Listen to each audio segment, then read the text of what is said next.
Il avait bien commencé. Frères et sœurs, il avait bien commencé. Il avait tout.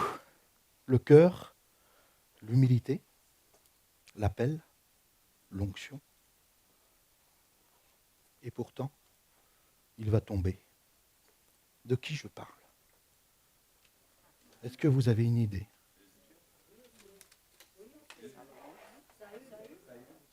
Oui? Quelqu'un d'autre? Salomon? Il y en a d'autres? Samson? Judas dans le Nouveau Testament? Est-ce qu'il y en a un autre dans le Nouveau Testament?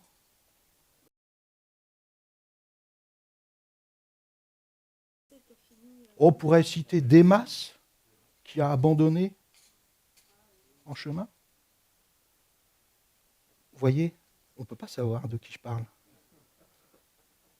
Parce qu'ils sont plusieurs et ils sont nombreux. Et encore aujourd'hui, en fait, ça c'est la preuve qu'on peut tous être confrontés à ce genre de situation.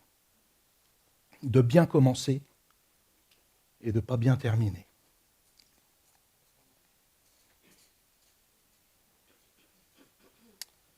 Je vais essayer là, je vais voir si ça fonctionne. Ça fonctionne. Tu as agi en insensé. Marie-Louise, c'est toi qui avais raison. Tu n'as pas observé le commandement de l'Éternel. Ça, c'est le début de la fin. Mais je vais vous emmener un peu avant quand même, pour comprendre le contexte.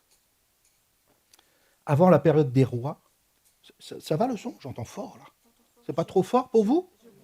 Bon, bah alors on laisse.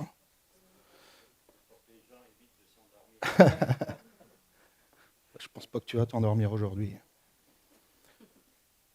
Avant la période des rois, il y avait la période des juges, n'est-ce pas? Pour ceux qui connaissent bien. Une période qui a duré environ 300 ans. Et on peut lire, alors ça c'est mon premier point, pas de roi, mais Dieu seul régnait. Dans Juge 21, pour ceux qui notent, prenez des notes, hein. Ceux qui notent, je ne vais pas prendre des grandes lectures, des toutes petites, vérifier si ce que je dis, c'est correct ou pas. Hein. Juge 21-25. En ce temps-là, il n'y avait point de roi en Israël. Chacun faisait ce qui lui semblait bon. Ça veut dire quoi? Pas de roi, pas de dynastie, pas de transition familiale. La transmission, ça ne veut pas dire que Dieu n'était pas là. Bien au contraire, c'est lui qui gouvernait. Quand le peuple souffrait et criait à Dieu, l'Éternel suscitait des juges pour les délivrer. Dieu appelait, et c'est Dieu qui appelait. Homme ou femme. Et oui, je le répète, homme ou femme. Dieu choisissait, il établissait, et il remplissait de son esprit. Il agissait à travers les personnes qu'il faisait lever, un homme ou une femme. Cet homme ou cette femme ne se levait pas par ambition, elle ne se levait pas par héritage, elle se levait par un appel de Dieu. Et ça, c'est un point très important qu'il ne faut pas oublier. Et même dans cette période de juge, quand le peuple a voulu changer tout ça, parce qu'on voit, quand on lit toute cette période de juge, que finalement, au bout d'un moment, ils auraient bien voulu changer. Vous vous souvenez de l'épisode avec Gédéon? Il remporte la victoire sur les Madianites. Et qu'est-ce que le peuple dit? Il voulait que Gédéon règne sur eux. Gédéon répond, ce n'est pas moi qui régnerai, c'est Dieu. Voilà la vision. Voilà la bonne manière de penser. C'est Dieu qui règne. Ce n'est pas un homme qui règne sur les hommes. Ce n'est pas un système qui sauve. Ce n'est pas une organisation qui délivre. C'est Dieu. Amen. Ok, point suivant. Quand ça bascule. On arrive à la fin de la période des juges et on va commencer la période des rois. Et là, il y a un personnage assez quand même important qui arrive. C'est un grand homme de Dieu, Samuel. Mais voilà, même un homme de Dieu peut se tromper et sortir du système. Qu'est-ce qui s'est passé? Il a vieilli et qu'est-ce qu'il a fait, Samuel? Il établit ses fils, vous vous souvenez? Il établit ses fils. Le problème, et il y en a plusieurs même, premier problème, Dieu ne les a pas appelés. En plus, la Bible est claire, ils prennent des pots de vin, ils sont corrompus et ils sont injustes. Preuve. Ses fils ne marchaient point sur ses traces, ils recevaient des présents et violaient la justice. Le résultat, c'est que le peuple rejette le système. En même temps, il rejette Dieu, évidemment.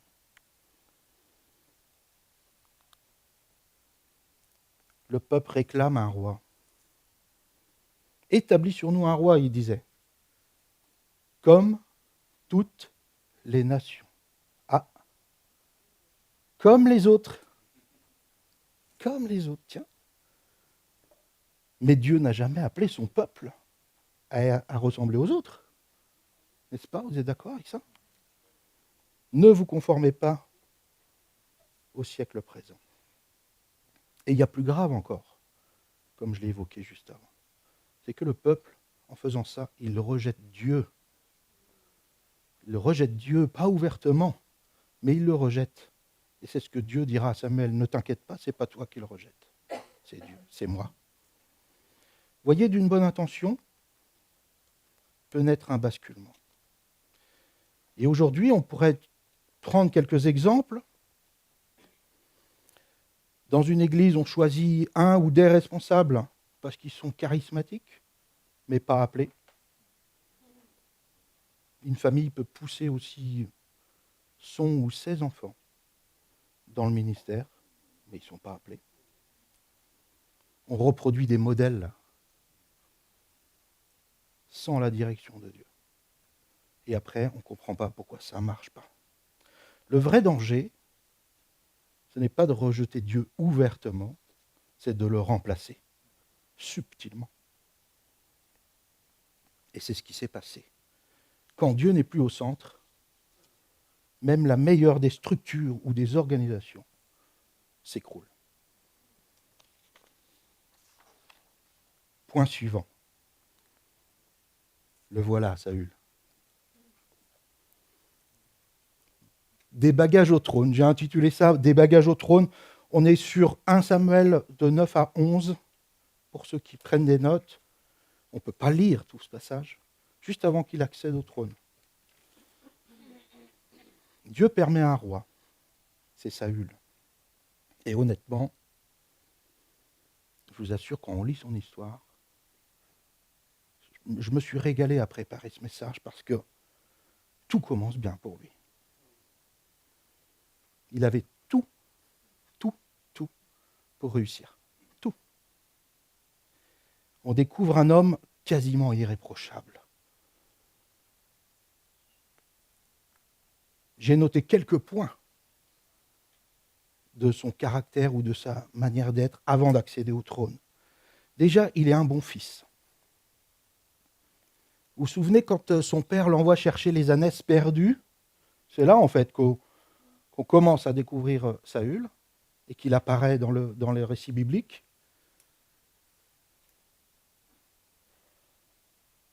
Je dirais qu'il est un bon fils. Et pourquoi? Il tourne plusieurs jours avec son serviteur pour chercher les ânesses. Et puis quand il voit qu'il ne les retrouve pas, voilà ce qu'il dit. Mon père pourrait cesser de penser aux ânesses et s'inquiéter pour nous. C'est un bon fils. Hein. Il dit mon père va s'inquiéter. Il pense à son père, il pense au cœur de son père. En numéro 2, j'ai mis qu'il est un homme respectueux. Pour plusieurs raisons. Vous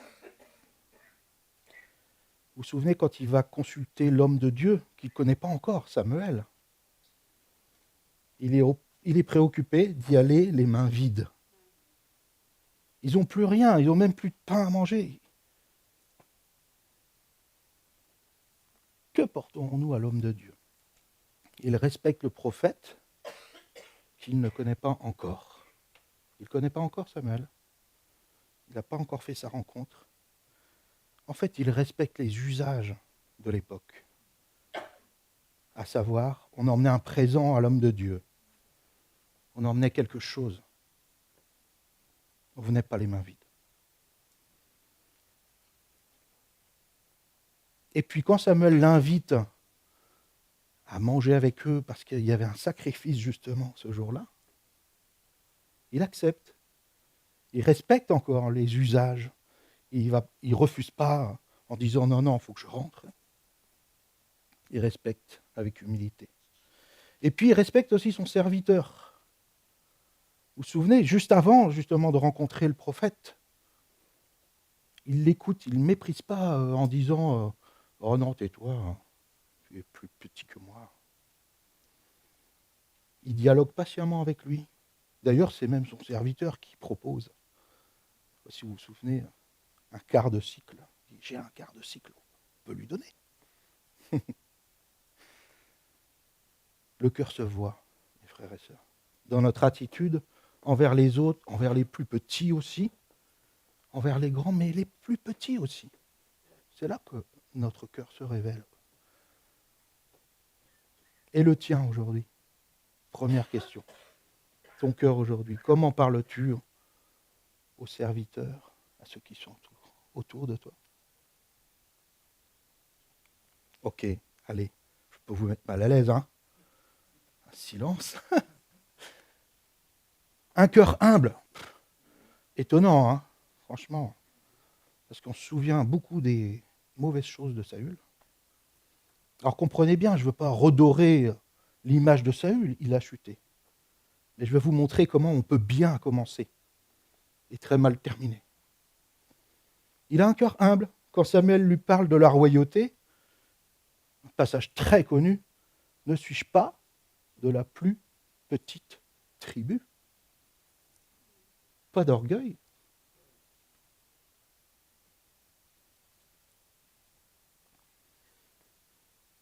Et puis il est un homme discret. Quand Dieu désigne Saül, justement, au milieu des bagages, le peuple le cherche partout. Parce que lui, il est caché dans les bagages. Il se cache dans les bagages. Il ne court pas après une place, après une réputation ou après de la reconnaissance.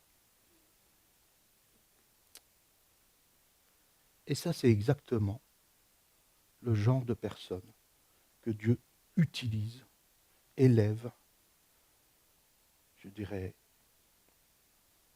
utilise, mais à son service. Ça, c'est le genre de personne que Dieu utilise.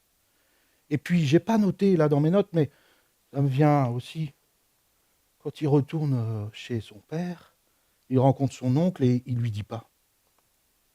Quand il lui dit, mais qu'est-ce que l'homme de Dieu t'a dit? Il dit, que les ânesses ont été retrouvées. Mais c'est tout. Il ne dit pas qu'il a été oint déjà, parce que Samuel l'a oint, en privé. Ce n'est pas toujours public. Ça le devient après, quand Dieu l'a désigné au milieu des bagages.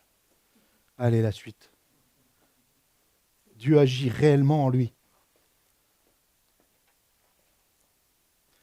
Saül n'avait pas juste un bon caractère. Dieu agit en lui.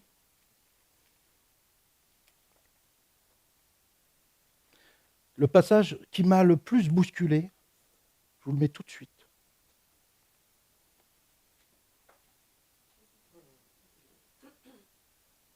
Dieu lui donne un autre cœur. Et quand on sait comment il a terminé, Dieu lui donne un autre cœur. Moi, ça me parle. Parce que quand Dieu nous donne un nouveau cœur, ça ne veut pas dire qu'on ne peut pas chuter.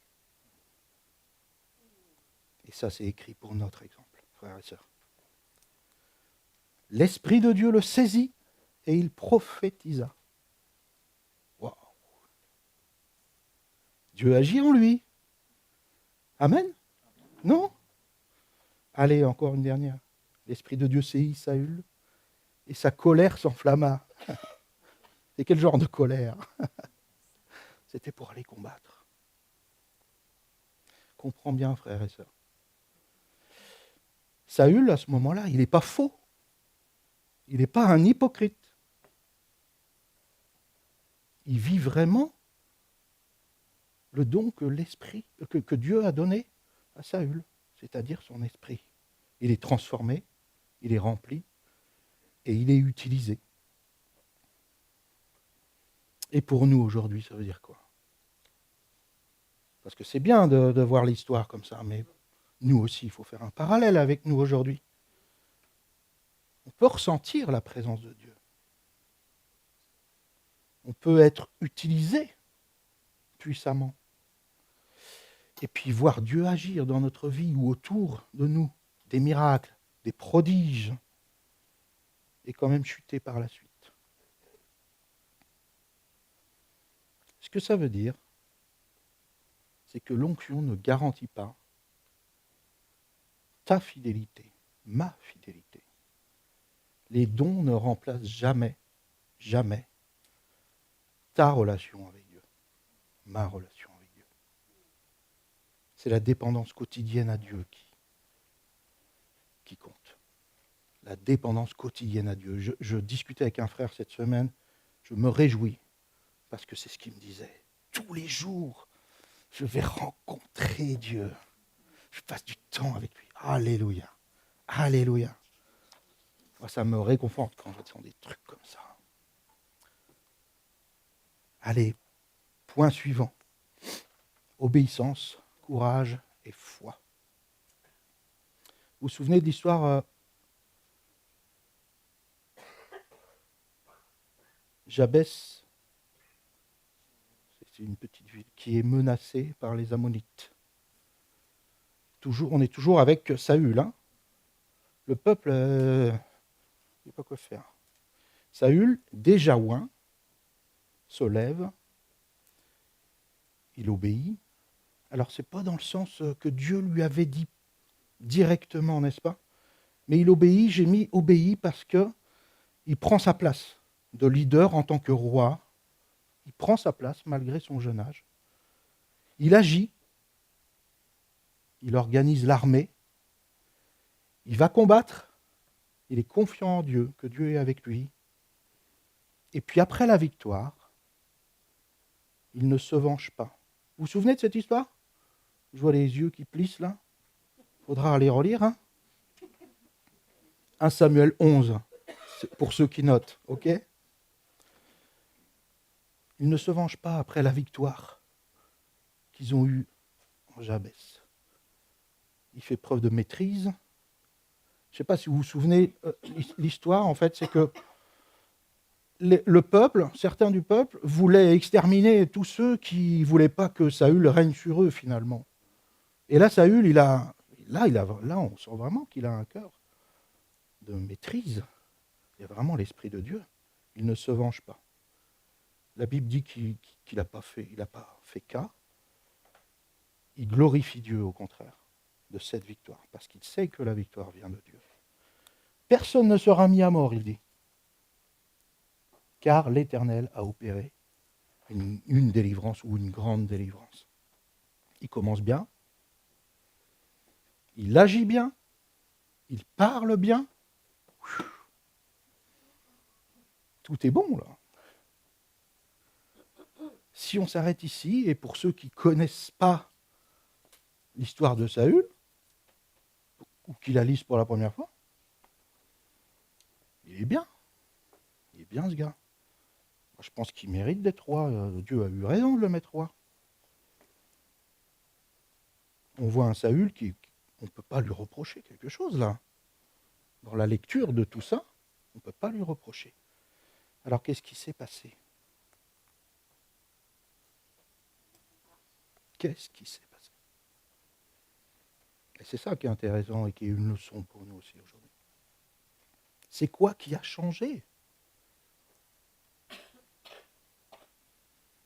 Et ce que je peux vous dire, c'est que ce n'est pas Dieu qui a changé. Hein, ben oui, c'est Saül qui a changé.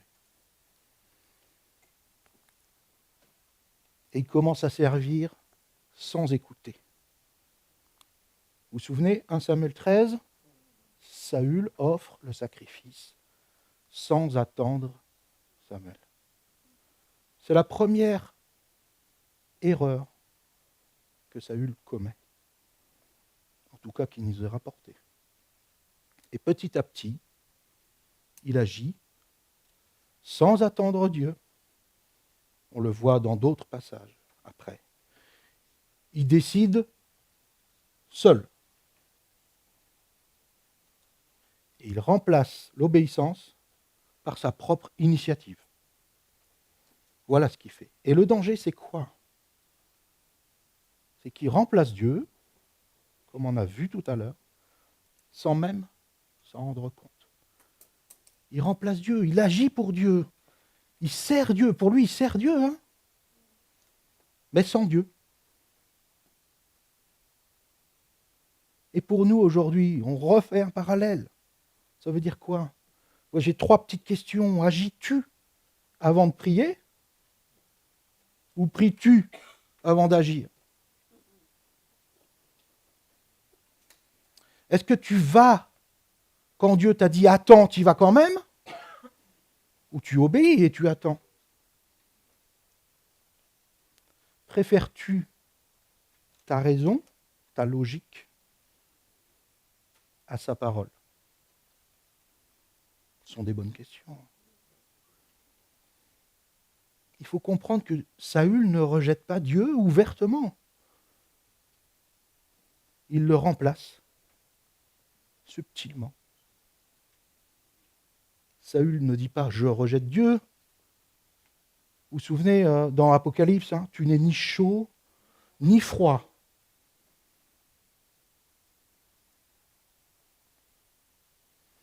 Voilà ce qui se dit, Saül. Je vais aider Dieu. Je vais l'aider. On peut peut-être faire mieux. Ça me rappelle une petite discussion que j'ai eue avec ma fille il n'y a pas longtemps. Elle me disait, tu sais papa, il y a une phrase. Quand j'ai fait un stage, mon maître de stage m'a dit une phrase, ça me restera toujours. Je dis, ben ouais, c'est quoi? Eh bien, il m'a dit, le mieux est l'ennemi du bien. Ouais, quand on y pense. Et qu'on veut aller au-delà de ce que Dieu nous demande. Le piège, et je termine avec ce point, c'est de faire pour Dieu, sans Dieu. C'est de servir Dieu, sans l'écouter. Et c'est de continuer quand même, sans dépendre de lui. Vous vous souvenez, justement, Dieu avait rejeté Saül comme roi. Je tiens à préciser, parce que Dieu n'a pas rejeté Saül en tant que personne. Ce qu'il lui a retiré, c'est la royauté. Et la Bible est très claire là-dessus. Il y a plusieurs passages, à chaque fois qu'il est parlé de ça. Dieu ne rejette pas Saül, il rejette Saül comme roi. Il lui enlève la royauté, il lui retire. Et qu'est-ce que Saül fait? Il continue pendant... C'est très difficile de chiffrer les années, mais c'est au moins 20 ans. Pendant au moins 20 ans, il continue, sans Dieu. Il sait que la royauté lui est retirée, il continue quand même.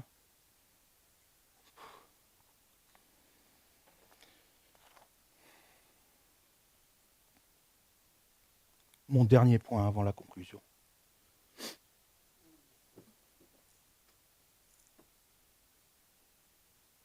Ne perds pas Dieu en route. Ce message sérieux, comme je vous le disais, pour notre instruction, pour nous aujourd'hui. Toute écriture est inspirée et aussi pour notre instruction.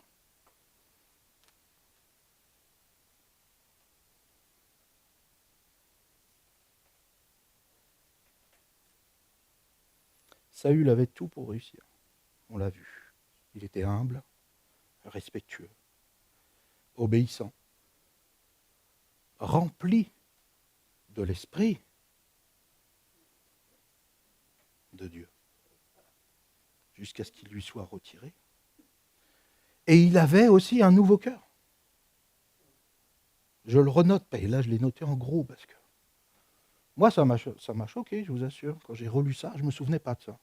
Il lui donne un nouveau cœur. Et même avec tout ça, il a basculé.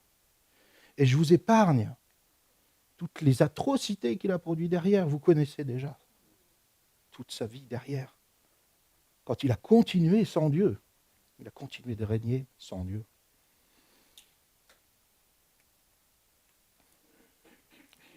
Tout ça pour dire que le danger, frères et sœurs, que tu sois converti depuis hier ou depuis plusieurs décennies, c'est que le danger n'arrive pas d'un seul coup comme ça. Il n'arrive pas soudainement, il arrive peu à peu, subtilement. Les dangers de mal finir sont nombreux, nous le savons. Ici, j'ai fait une toute petite liste qui concernait Saül et qu'on peut faire un parallèle aussi avec nos vies. Servir sans écouter. Remplacer Dieu subtilement. Et puis valoriser une position. Et ça, c'est plus pour les responsables ou ceux qui ont dans le service. Valoriser une position plus que l'appel de Dieu. Agir sans relation avec Dieu. Se précipiter, s'éloigner progressivement de Dieu. Et continuer sans Dieu, je vous l'ai déjà dit. On sait quoi faire. On décide tout seul. Et finalement, Dieu n'est plus consulté. Dieu n'est plus consulté. Et on avance, et on avance. Et on ne demande plus à Dieu, et on avance. On fait comme on veut. On décide nous-mêmes. Comprenons bien, frères et sœurs. Le danger, ce n'est pas de dire non à Dieu. Ça vous choque quand je dis ça? Non, pas trop. Le danger n'est pas de dire non à Dieu. Vous vous souvenez la parabole que Jésus a donnée sur les deux serviteurs? Va. Oui, oui, oui, oui. Et puis, en fait, il n'a pas écouté. Et le premier dit non. Ou le deuxième, je ne sais plus dans quel sens c'est dit. Et celui qui a dit non, finalement, il s'est ravisé et il a fait. Donc le danger, ce n'est pas de dire non à Dieu. C'est de dire oui, mais sans lui. Sans l'écouter. On peut commencer rempli de l'esprit dans nos vies. Et pourtant finir guidé par soi-même. Ou par nous-mêmes. Parce que la dérive, elle est silencieuse, comme on l'a entendu. Tu continues à servir, mais tu n'écoutes plus. Tu agis, mais tu ne dépends plus. Tu occupes une position, mais tu as oublié ton appel. Et tu travailles pour Dieu, mais sans Dieu. Et le plus triste dans tout ça, c'est que la plupart du temps, on ne s'en rend pas compte. Tu ne t'en rends pas compte, je ne me rends pas compte. Avant de conclure, je vous laisse 4 principes. Il y en a beaucoup plus, mais c'est ceux que j'ai retenus pour aujourd'hui. 4 principes essentiels. Ne remplace pas Dieu par toi-même. attend sa direction avant d'agir. C'est simple, c'est basique, mais il faut le rappeler. Paul disait, je ne me lasserai pas de vous rappeler les choses. Ne remplace pas ta relation par l'action. Ok ? Ne remplace pas encore, ça on entend parler beaucoup de remplacement en ce moment. Ne remplace pas l'appel par la position. Et puis finalement, examine régulièrement ta marche avec Dieu, mon frère, ma sœur. Prends un moment pour te demander, est-ce que Dieu est encore au centre ? Est-ce que je l'ai remplacé sans m'en rendre compte ?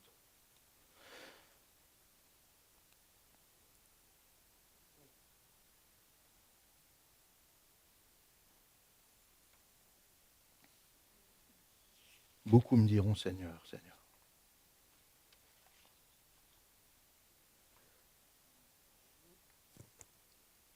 Je conclus. Il avait bien commencé.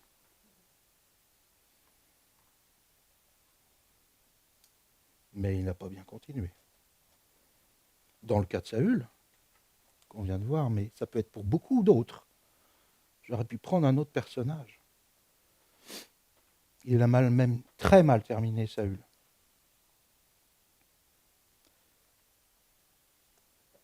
Conclusion.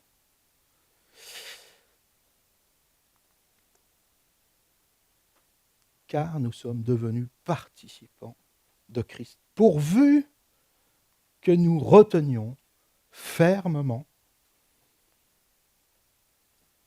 jusqu'à la fin l'assurance que nous avions au commencement.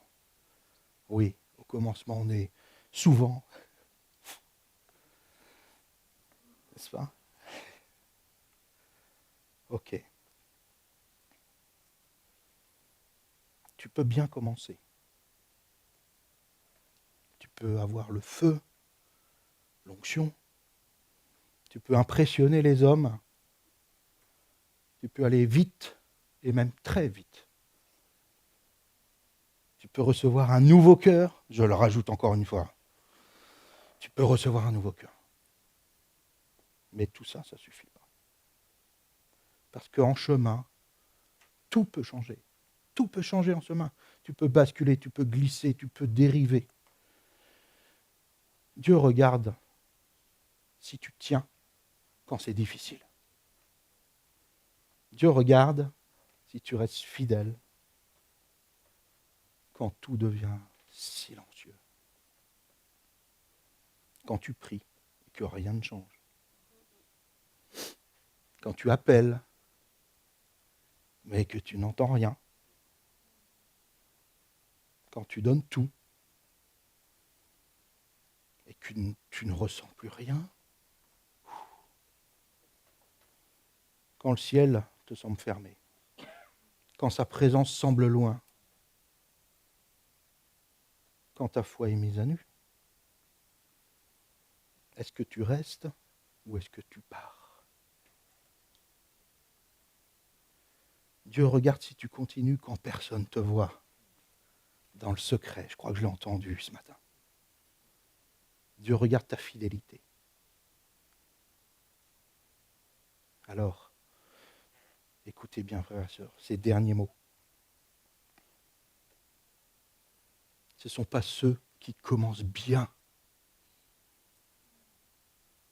mais ceux qui finissent dans la fidélité, qui honorent Dieu. Finis fidèle.